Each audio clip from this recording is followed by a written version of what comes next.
Welcome back viewers, मेरे साथ हैं डॉक्टर नाजिया और हम बात करें स्किन बर्न्स के ऊपर। अब स्किन बर्न्स एक ऐसी खौफनाक चीज़ है, ज़रा सी भी आपकी स्किन कहीं से भी जल जाए तो वो बहुत गलत लगने लगता है, बहुत अजीब सा लगने लगता है, आपको खुद कोफ्त होने लगती है उससे। और स्किन बर्न्स नाजिया बहुत से लोगों का प्रॉब्लम है, खासतौर पर खवातीन का बहुत पास प्रॉब्लम बहुत है। आती हैं। उसमें सबसे इम्पोर्टेंट चीज़ सबसे पहले मैं बताती चलूँ कि जब किसी को भी कोई चीज़ जलती है तो उसे क्या करना चाहिए, जो कि बहुत इंपॉर्टेंट है क्योंकि हमारा प्रोग्राम खवातीन देखती है और इवन अगर मर्द हजरात भी कुकिंग कर रहे हैं, शेफ़ हैं, तो ऑब्वियसली उनको भी पता चलना चाहिए।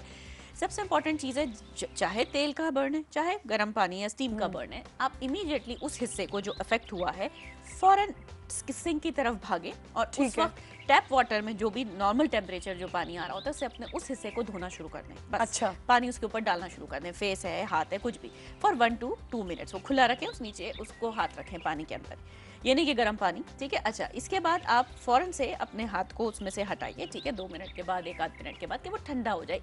इसके ऊपर क्या है कि लोग देखते सबसे पहले टूथपेस्ट, ये बहुत बड़ा जो ना। चीजें उनके पास पड़ी होती हैं, वो फला टोटका, कोई पान ला रहा है, कोई फला हल्दी ला रहा है, वो शुरू है उसके ऊपर करने के लिए। नहीं, सबसे पहले पानी उसको से धोएं। सबसे पहले क्यों धोना होता है, क्योंकि देखिए जब टिश्यू को आग लगती है, स्किन भी तो हमारा टिश्यू है ना, बॉडी, तो वो हीट पकड़ती है। अगर आपने इसको कोई चीज, जैसे कंबल है, लोग उसके अंदर डाल देते हैं, कोई चीज है उससे रोकने की कोशिश करते हैं और फिर उसको बंद कर देते हैं। रोकना ठीक था, आपने पानी से उसको, ऑब्वियसली कोई चीज तो है नहीं, पानी नहीं है, आग भी लगती है तो पानी से बुझाते हैं, खास उसका एक फोम आता है, ठीक है ना। तो अगर अब आपके ऊपर हुआ है और आपने कपड़ा डाल के उसको ठंडा किया है तो फिर उस कपड़े को फौरन से हटाने का होता है। आप उसको हटा दीजिए और उसके बाद पानी डालिए, पानी का एक्सरसाइज जैसे आपके पास आता है, इर्द गिर्द वाले देख रहे हैं कि भाई आपके साथ हुआ है, इमीडिएटली उस एरिया का पानी फेंकें तो वो अंदर डीप इंजरी होने से बच जाएगा, क्योंकि हीट नीचे ट्रेवल करी। द मोमेंट मैंने इसको बंद कर दिया तो वो और हीट वो अंदर जा रही है और वो और गहरा जख्म, जितना गहरा जख्म उतना हीलिंग और स्कारिंग के चांसेस ज्यादा बढ़ जाते हैं। इसलिए सबसे पहले ये हिमाकत ना करें। अच्छा, दूसरा एक चीज होता है, जैसे ही वो छाला बनता है, क्योंकि बॉडी का नेचुरल फिनोमिनन है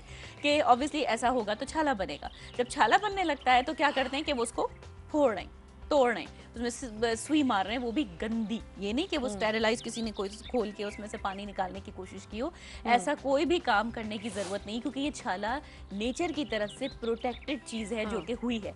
देखिए छाले के ऊपर क्या है, अंदर पानी को आप भूल जाएं, उसको छोड़ दें, वो बनेगा, वो फटेगा, वो इन्फ्लेमेशन की वजह है, क्योंकि जो सब कुछ प्रोसेस हुआ है जलने की वजह से। जो स्किन है, अब हमारे यहाँ क्या होता है माशाल्लाह, कई अच्छे हॉस्पिटल्स में आप इमरजेंसी में चले जाएं, वो जाकर सबसे पहला ओहो ये तो छाला हो गया, कैंची लेके उस छाले की स्किन को काट के उसके ऊपर टिश्यू रख के और डॉक्टर के पास भेज देते हैं। आपकी सोच होगी जिस तरीके से चीजें हमारे पास आ रही होती हैं एज अ डॉक्टर के, आपका दिल चाहता है कि आप उस डॉक्टर को ही कुछ कह दें कि ये क्या हुआ है, और मतलब नर्सिंग स्टाफ उनकी ट्रेनिंग नहीं हुई होती। ये स्किन सबसे प्रोटेक्टेड होती है। आइडियली व्हाट वी एडवाइस कि आप इसी को साफ कीजिए, स्किन को लगे रहने दीजिए, पानी को अंदर भूल जाए, छाले के अंदर है, ठीक है, वो फटेगा, खुद ही ठीक हो जाएगा। और इसके ऊपर उसको प्रॉपर ड्रेसिंग करके ऑइंटमेंट क्रीम्स लगा के, डर्माजिन इसमें बहुत इंपॉर्टेंट होती है, ये आपके पास घर में होनी चाहिए और फौरन आप लगा लें, और उसके ऊपर एंटीबैक्टीरियल क्रीम लगा के मकसूद है कराची से। अस्सलाम वालेकुम मकसूद। जी वालेकुम अस्सलाम। Ma'am I just want to know that कि जिसको अगर कोई हार्ट पेशेंट हो सोरियासिस का तो क्या वो टैबलेट ले सकता है?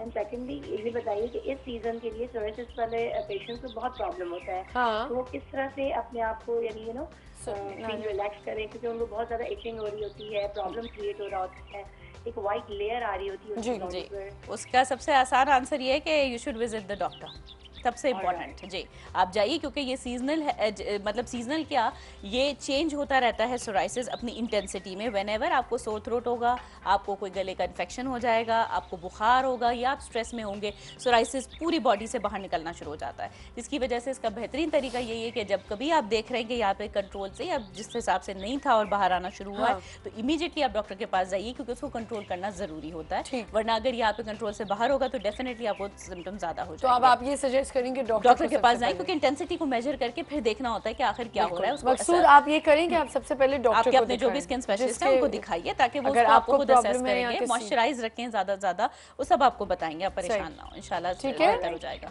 एंड सेकंडली एक और क्वेश्चन पूछना है मैम। जी गो अहेड। कि वो जो विटिलिगो पेशेंट्स होते हैं उनकी बॉडी में क्यों पेन इतना रहता है? कौन से पेशेंट्स होते हैं? विटिलिगो के पेशेंट्स को बॉडी में पेन रहता है? अच्छा ठीक है, मैं आपको इसका आंसर करती हूँ। थैंक यू फॉर कॉलिंग, बहुत शुक्रिया। देखिए विटिलिगो इज बर्स, बर्स एक ऑटो इम्यून डिसऑर्डर है, लेकिन एज सच ये कोई क्लियर कट लिंक नहीं है आपस में कि उनके बॉडी के लोगों, मतलब जिनको विटिलाइगो या बर्स हो, उनको बॉडी पेन हो। ये हो सकता है कोइंसिडेंटली उनको जोड़ों का दर्द हो, जैसे छोटे जोड़ों का दर्द भी एक ऑटो इम्यून डिसऑर्डर होता है। जैसे कमर का दर्द विटिलाइगो में आता है? नहीं, ऐसा कुछ नहीं। विटिलाइगो इज जस्ट वो ना व्हाइट जो स्पॉट्स हो जाते हैं वो हैं।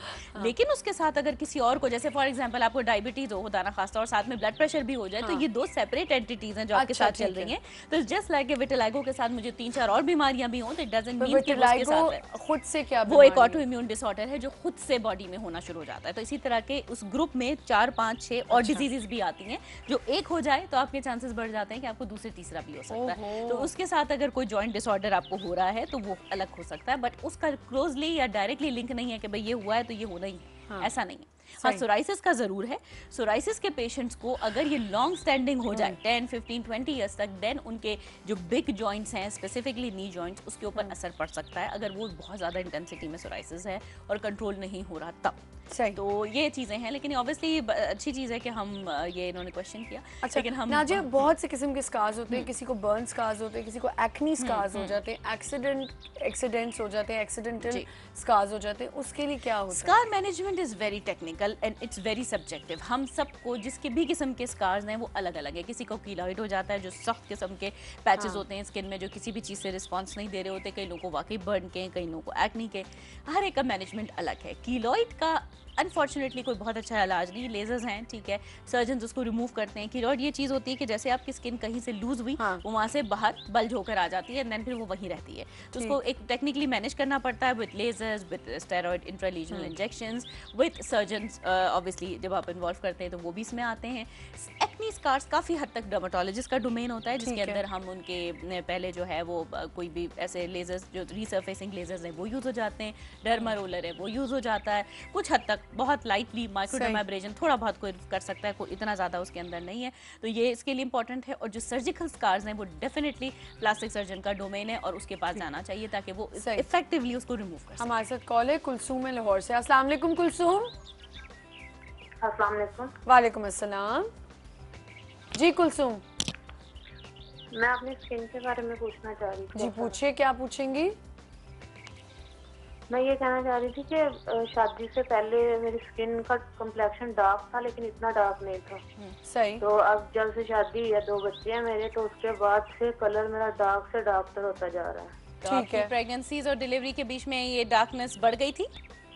जी, काफी ज्यादा हद तक बढ़ गई थी। आपने उसके लिए कोई इलाज नहीं करवाया अभी तक कुलसूम? डॉक्टर से मैं मेडिसिन वगैरह लेती रही हूँ, तो वो कह रही थी कि प्रेगनेंसी के बाद ठीक हो जाएगी, लेकिन ऐसी कोई बात नहीं। प्रेगनेंसी लास्ट को आपको कितना टाइम हो गया? 5 माह हो गए हैं। 5 माह हुए हैं ना अभी तो, ठीक है, अभी तो काफी कम टाइम है। ठीक है, मैं आपको कमजोरी इतनी हो जाती है उसके बाद, वैसे मैं आपको बता देती हूँ। थैंक यू, चलें, बहुत शुक्रिया। देखिए इसके पीछे बहुत सारे फैक्टर्स होते हैं इंपॉर्टेंट। एक सवाल इनके लिए भी, जब पेशेंट सामने बैठता है तो डेफिनेटली वो चीजें अलग हो जाती है। एक अलग है difference between the 2 pregnancies is more important कि कितना टाइम पीरियड था। और कई खवातीन को प्रेगनेंसी के हार्मोन बिल्कुल सूट नहीं करते और वाकई बेचारी बहुत शक्लो सूरत, मतलब उनका जो कम्प्लेक्शन है ख़राब हो जाता है, जो कि बहुत डिप्रेसिंग होता है उन माओं के लिए, बिकॉज ऑब्वियसली वही सोच रही होती है कि मैं पहले तो इतनी अच्छी थी, अब ये पता नहीं क्या हो गया। तो ये एक बड़ा प्रॉब्लम है, लेकिन इसको टाइम देना चाहिए। एक तो ये कि ऐसे लोगों में हीमोग्लोबिन अगर फ्रीक्वेंट प्रेगनेंसीज हैं तो नहीं सेटल हो रहा होता, और थोड़ा सा ये है कि प्रेगनेंसी के हार्मोन रिएक्ट कर रहे होते हैं, तो टाइम चाहिए और प्रॉपर इंटेंसिव ट्रीटमेंट चाहिए। हल्के फुल्के क्रीम व्रीम से खाली काम नहीं बनेगा। She should undergo for piling and regular internal checkup के आखिर क्यों उनको इस तरह से डार्कनेस आ रही। ठीक, thank you so much Nazia. इंशाल्लाह नेक्स्ट वीक आपसे मुलाकात होगी और हम ये बर्न्स की ही बात को लेके चलेंगे और नया कोई टॉपिक आपके लिए लेके आएंगे। आपकी फीडबैक हमारे लिए बहुत ज़रूरी है, जिसके आप हमें ईमेल कर सकते हैं morningmasala@news1tv.tv पे, और messages on Facebook morning masala fan page है, उस पर आप हमें ईमेल कर सकते हैं, मैसेज कर सकते हैं फेसबुक पे। और अभी तक जितने लोग उस पर मैसेज करते हैं, फेसबुक पे हमें सजेशंस देते हैं, अप्रिशिएट करते हैं, उनको मैं बहुत थैंक यू कहूँगी कि वो इतना टाइम निकालते हैं कि हमारे मॉर्निंग मसाला फ़ैन पेज पे जाएँ और हमसे बात करें। अब नाजिया से मैंने खुदाफिज कर लिया। दूसरे जो मेरे गेस्ट हैं वो हैं जाहिद गौरी, जो एक फ़ोटोग्राफ़र हैं, और उनसे हम बात करेंगे फ़ोटोग्राफ़ी के ऊपर, नई किस्म की एडवांस फ़ोटोग्राफ़ी क्या है, कैसे सीखना चाहिए बच्चियों को अगर इस फील्ड में आना है तो इसके लिए क्या करना चाहिए, इस पर हम बात करें। लेकिन उससे पहले एक छोटा सा ब्रेक लेंगे। We'll be right back.